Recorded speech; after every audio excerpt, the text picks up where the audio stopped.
da Silva nasceu no dia 7 de junho de 1943 em Carpina, Pernambuco. Devido à pouca vida cultural em sua pequena cidade e seu solitário cotidiano de filho único, o pequeno Agnaldo Silva se tornou um leitor voraz e fazia, a partir das leituras dele, um universo completamente diferente, através das leituras que ele poderia conhecer outros horizontes. E ele também dizia que gostava muito de criar histórias desde muito pequeno, quando ele brincava com seus brinquedos e gostava de criar histórias e personagens para aqueles seres inanimados. Mas jamais havia passado na cabeça dele que ele um dia poderia ser escritor.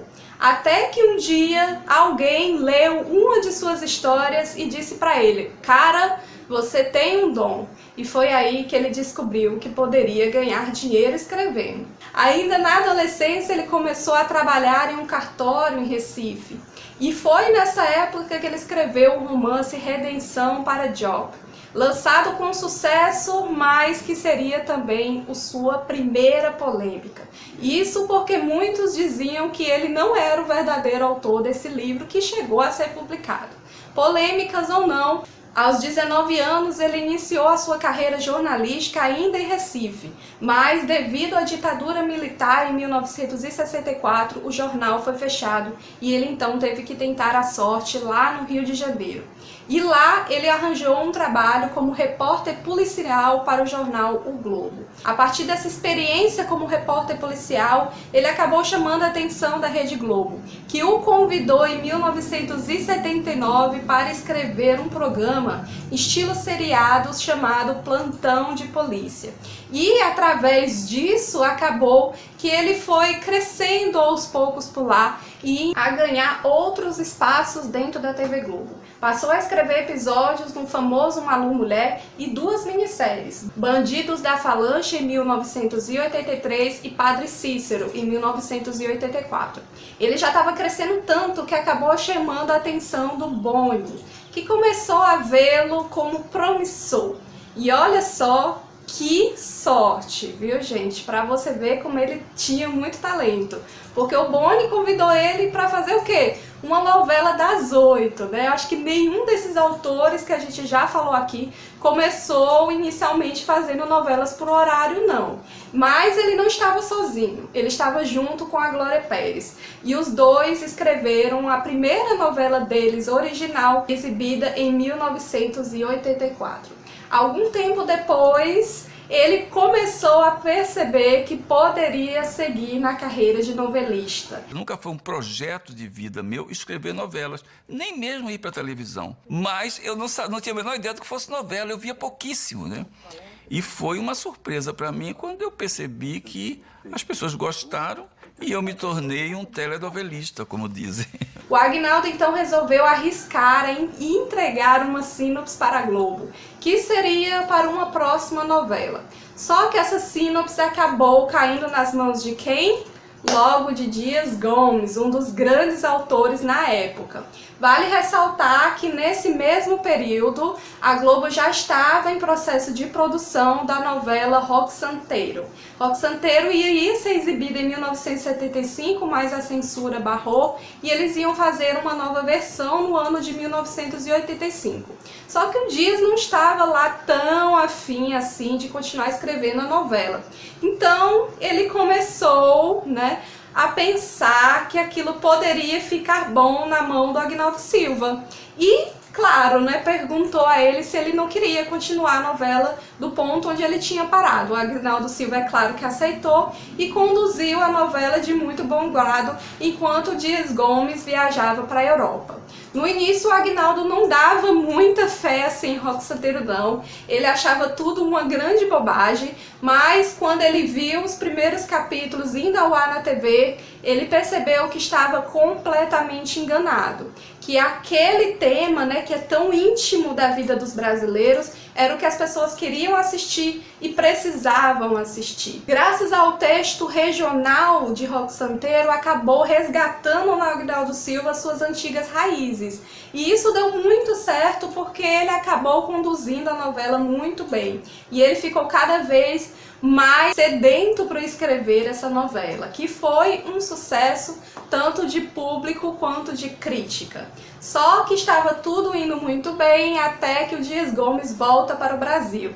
Só que quando ele volta para o Brasil, ele percebe que Roque Santeiro está fazendo um sucesso danado, né? E ele pensa, meu Deus, a minha novela está fazendo um sucesso desses, eu tenho que voltar a escrever. Só que isso deixou o nosso Agnaldo Silva numa situação bem complicada, porque ele já tinha escrito a maior parte da novela e tinha muito apego a ela e ele não queria entregar a sinopse de volta para o Dias Gomes terminá-la. Eu fiquei com ciúmes. Eu falei, puxa vida, eu estou começando agora nisso, né? Entende? Se eu entregar a novela para ele, eu perco a importância que a novela me deu. E provavelmente não vou conseguir mais, né? Vou ser sempre um colaborador, um autor, de colaboração, né? E aí resisti um pouco a isso, né? E aí ficou uma situação muito complicada, porque o Dias era um homem poderoso. E finalmente a Rede Globo tirou a novela das minhas mãos e deu para o Dias acabar. Faltavam 18 capítulos para acabar a novela. Eu fiquei muito triste, fiquei com ciúmes, né? Fiquei magoado, mas a minha resistência a entregar a novela é que fez de mim um novelista. De todo o meu passado, más recordações, quero viver meu presente e lembrar tudo depois. Após Roque Santeiro, ele recebeu o convite para ajudar o Gilberto Braga a escrever a novela Vale Tudo, em 1988. Foi outro grande sucesso da nossa teledramaturgia brasileira. Mas as suas grandes chances mesmo viriam em 1989, após um chamado urgente do Daniel Filho, que pedia, pelo amor de Deus, que o Agnaldo Silva escrevesse uma sinopse e os capítulos para a próxima novela das 8 em apenas um mês. O Agnaldo ficou perturbado, né? Porque isso era pouquíssimo tempo para que ele pensasse em alguma coisa para a novela que deveria ser produzida para já. Já que a outra novela que iria substituir o Salvador da Pátria não tinha rolado, ela tinha sido cancelada. Mas aí ele lembrou que ele gostava muito de Tieta, do Jorge Amado, mas que durante a leitura desse livro ele ficava pensando que queria modificar algumas coisas. Então ele pegou isso como missão. Eu vou adaptar o livro Tieta para a novela e vou modificar algumas coisas. Algo que deu muito certo, porque a novela foi simplesmente uma explosão de audiência, registrou aí 65 pontos na média, chegando a marcar 80 no seu último capítulo e é considerada uma das novelas melhores da Rede Globo. E toda a cultura, as lendas que ele convivia e escutava lá de Carpina o inspirou e também despertou nele o interesse de contar para as outras pessoas essas histórias, ao modo de que as pessoas pudessem conhecê-las e também pudessem, né, ser preservados. É uma cultura que os sulistas pouco conheciam e também muito desprezavam.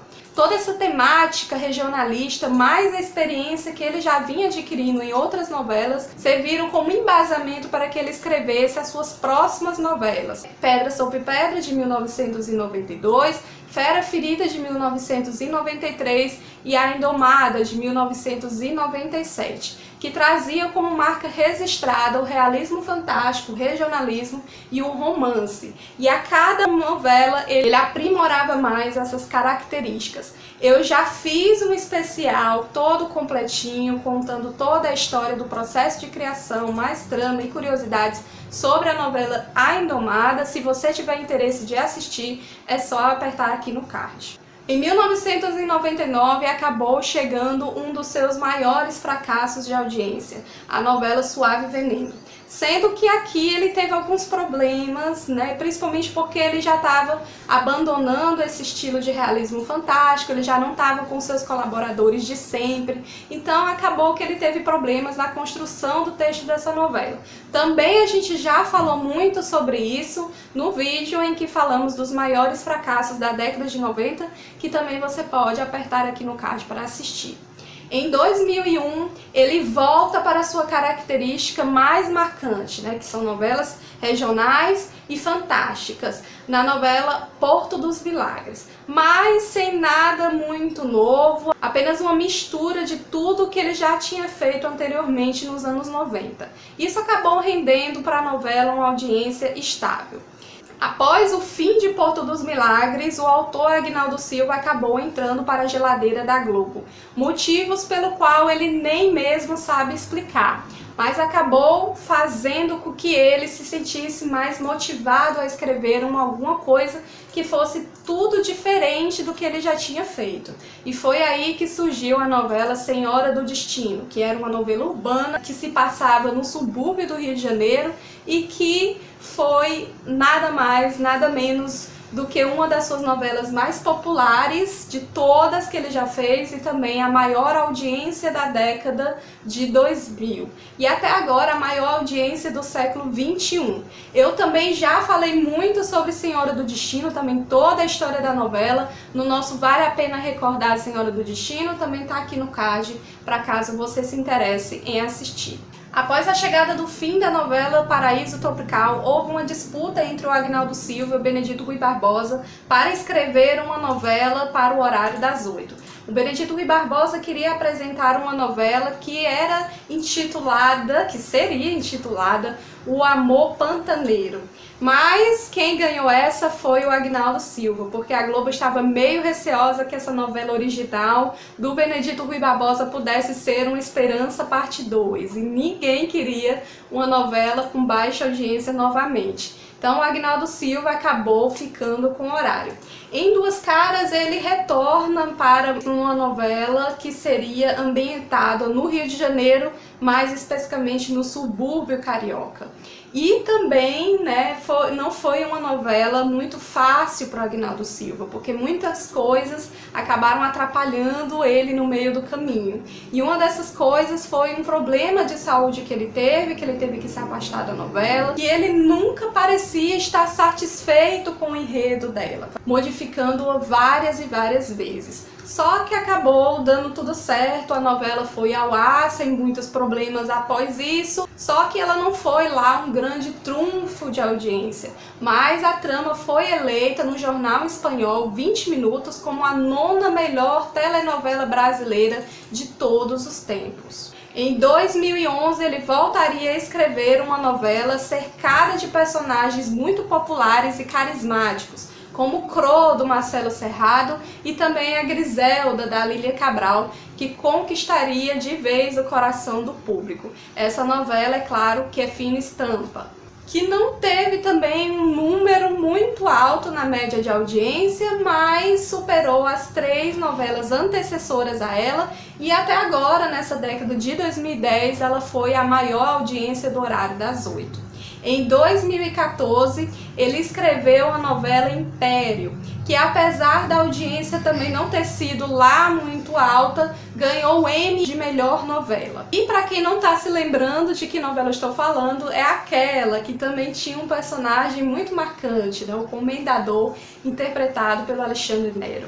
Atualmente ele está ao ar na novela O Sétimo Guardião, que também traz, né, a promessa de voltar novamente com o realismo fantástico, os temas mais regionais, que de forma ou de outra acaba sendo a marca registrada do Agnaldo Silva. Só que a novela até agora parece que não está andando muito bem nas pernas, não.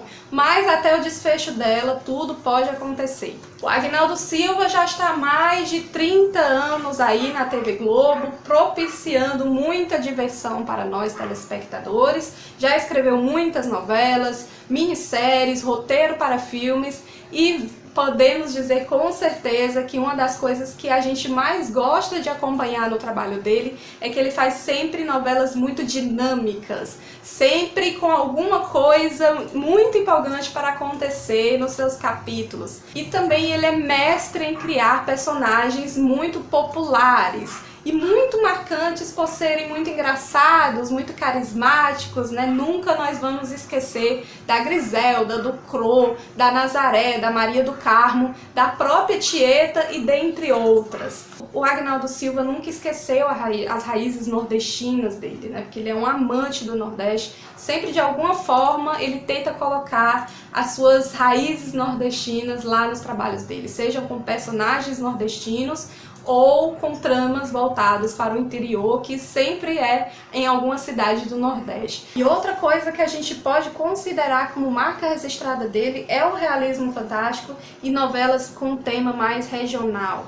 E, claro, foi neste campo em que ele fez as maiores novelas dele da carreira e também os seus maiores trunfos. Estamos encerrando aqui o nosso especial Grandes Autores. Esse foi um pequeno vídeo sobre a vida e a carreira do Agnaldo Silva. Não é a biografia dele completa, são apenas alguns pontos principais da vida dele. Mas chegou agora a hora de você comentar. Você gosta do Agnaldo Silva? Qual a novela dele que ele escreveu que você mais gosta? Você tá gostando de O Sétimo Guardião? Me conta aí nos comentários, ok? Também não deixe de curtir esse vídeo, porque aí você está me ajudando, você está me deixando mais feliz e também está ajudando a divulgar o vídeo. Também não deixe de se inscrever no canal, porque aí você vai estar sempre antenado de tudo que eu faço por aqui. Me segue nas redes sociais, porque aí é outro lugar que você vai saber que tá vendo algo de novo por aqui no Entreteratube. Compartilhe esse vídeo com seus amigos. Beijo no coração, até a próxima. Tchau!